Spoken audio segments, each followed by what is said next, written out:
Hello everyone, welcome back for episode 3 of season 2 of RimWorld A12. Last episode, pretty uneventful. Mining zone, or first growing zone kinda dug out. Can't do the research yet to make it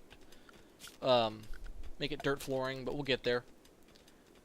Actually, I'm going to tell them to smooth all the floors down just in preparation for that. And right now we were just mining out this big old steel deposit that was over here. It looks like it might actually connect through, which would be amazing. Right now we're showing 2100 steel. Probably, that's not including any of this. 44 chunks times 35, well, I can't do that off the top of my head, but that is a lot of steel. Never mind, they're doing that. Grub's still over here in our prison. Eventually that 8% chance is going to hit.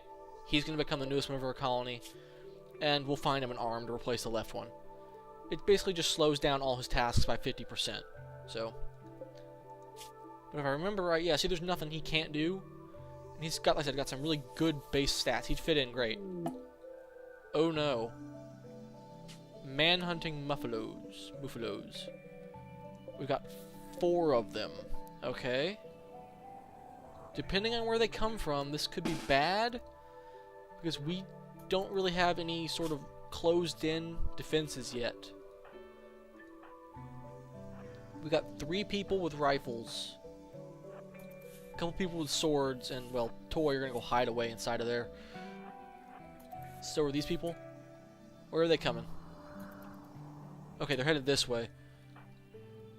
So go get on the firing line. And these 4 people with swords are gonna go take cover behind the wall. This might result in our first couple deaths. It depends if we can gun these things down before they get to us. They hit it. It's lost one of its hooves. 1 down. 2. Second one is downed. Third one is downed. Okay, again, I probably just over-exaggerated, or overreacted. We'll get this 4th one mopped up. Had it been wargs or something like that, we could have been in for a big problem.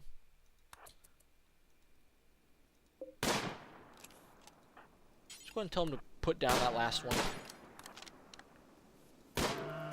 There we go. Tell them to reload. Now, we don't have a butchering station set up yet. Mostly because we don't have a freezer set up yet. Probably need to fix that.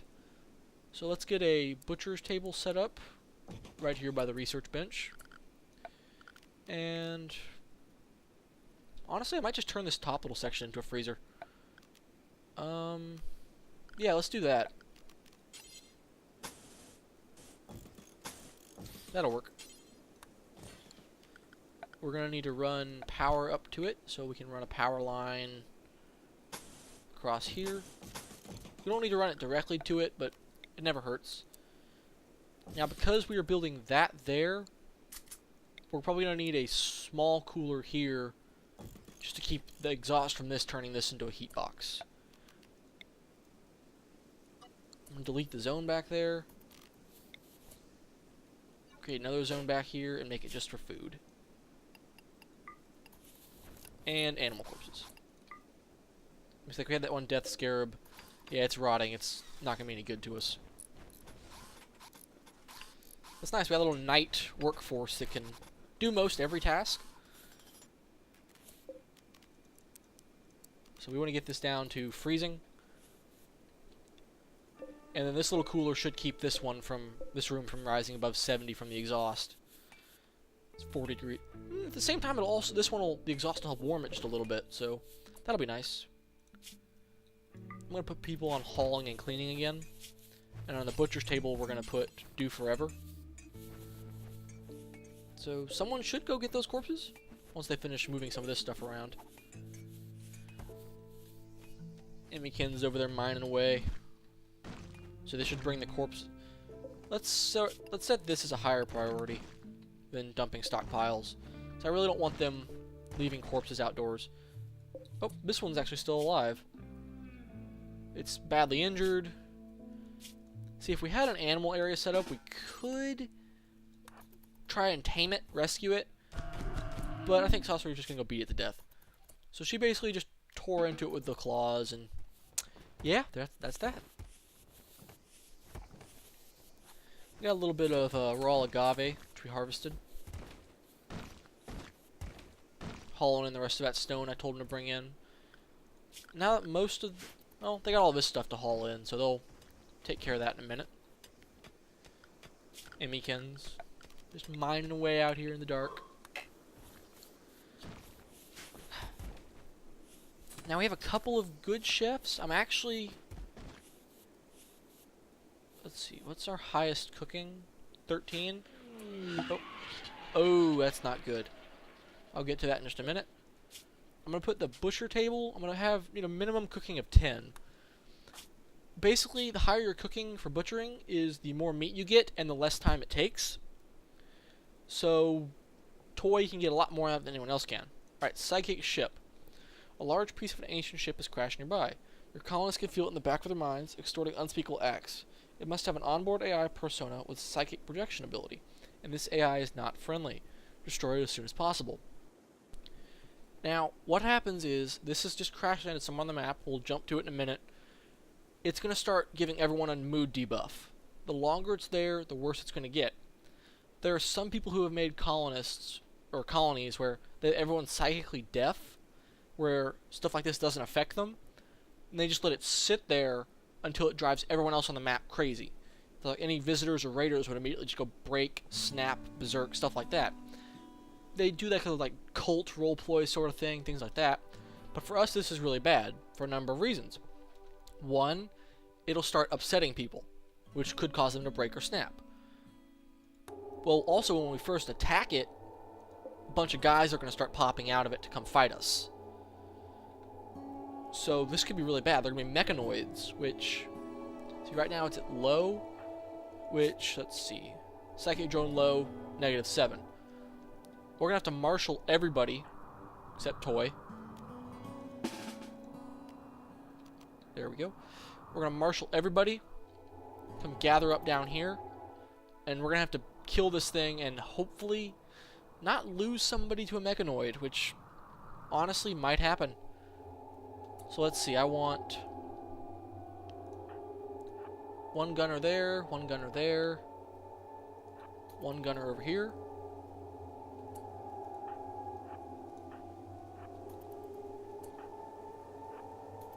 Actually, I might not want my gunners firing because they might hit a friendly. So I'm going to pull the gunners back momentarily. Alright. Okay, so we got a Scyther pop out.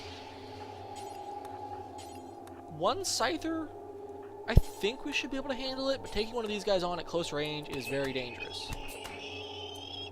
Again, I spoke too soon. I think all we got was the initial bruise just from the Scyther.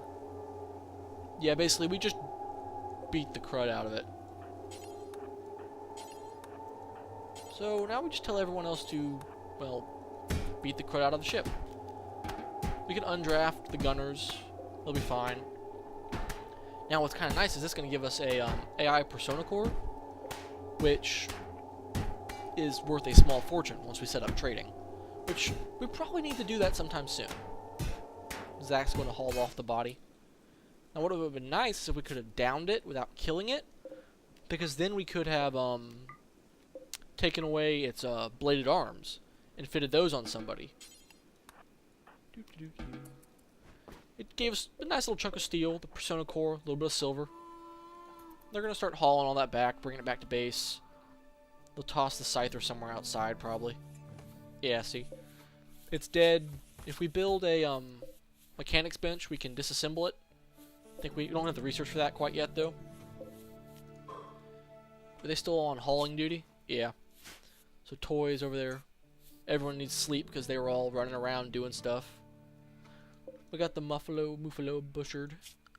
So I'm going to go ahead and set up a nutrient paste dispenser, kind of in the same vein of how we did it last time. With the things, with the dumping troughs or whatever they're called right there. Let's see, we're going to need a table. Probably going to do a long table because we have so many people. Right there, 4. Yeah, that'll give us 8 seats. And we do need to go ahead and get some lamps set up, because in darkness, it's not a big debuff, but it's there. And the more mood penalties we can get rid of early on, the better off we'll be. Let's see, they finished that. So we want to production?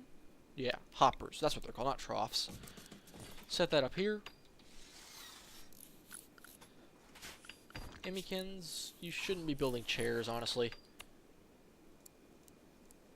Let's see. Let's take people off construction. I want our 4 best people working on stuff, no one else. Yeah, she's gonna recover. She had a little bruise from where the scyther popped out and smacked her in the face. Starting to get the chairs built. Good chair. Not bad. Now we actually have a source of food. We have a decent amount of food just from those, that Manhunter pack of Muffalo. I'm probably saying it wrong every time. Each time I say it differently. We have a lot of steel coming in. Where's that Persona core? I guess it doesn't fall under a category, but it's sitting right here. I'm gonna go ahead and get trade started.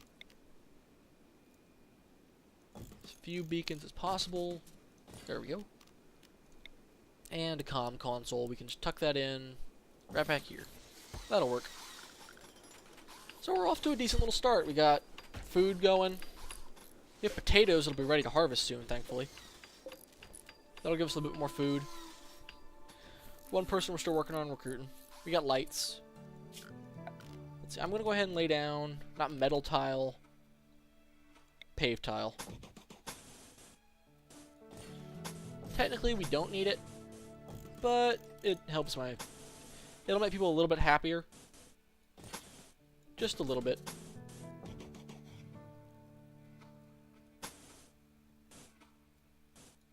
Like there's some spots we can't lay it down because I've already got people in the way. It's all that. Build some outside. And then I don't need to set anything down for the solar panels yet. They'll start working on that. We have a lot of steel to burn. Well, not to burn, but we have a lot we can use. And a lot more over there still waiting to be brought in. More still to be mined out. We're in a good spot. That temperature control research is almost done, thankfully, which means we can do terrain rehabilitation after that. Get a proper growing zone going. See, yeah, see, this exhaust is heating this room, which is kind of nice because got 50s in here, and it's in the 40s outside. So a little bit of heat bleeds through the walls into these rooms. That's the other nice thing about mountain bases. Heat's going to bleed through rooms. You don't have to worry about each building having to have its own heating, cooling, bleeding to the outside, stuff like that. And they're still working away on the flooring. Use about half our steel, honestly, and they're still not even done. Cancel that floor, they can't really get to it. Mostly it's just to help them move faster. They won't be slowed down having to walk across dirt and grime anymore. Let's see, we actually have the thing built. We have no trading ships yet. Ah, excuse me. I had something to eat that I do not know what it was. I cannot stop myself from burping.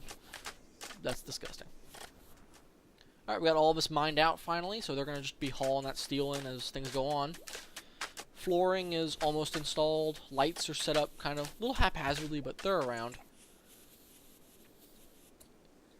Now, do we want to go ahead and get started on... Actually, I'm going to go ahead and get stone cutting next, if only so we can turn all these rock chunks into something usable, whether it be walling or material to build statues out of. Because it's probably going to be a big money maker with Emmykins and Amber both being artists. They're both Joywire artists. So 11 art and 12 art. They can make some statues out of stone we can probably sell and trade for silver. But, well, with most people asleep, Juby and Amber running around, I think that's going to be the end of this episode. So, take care, everybody.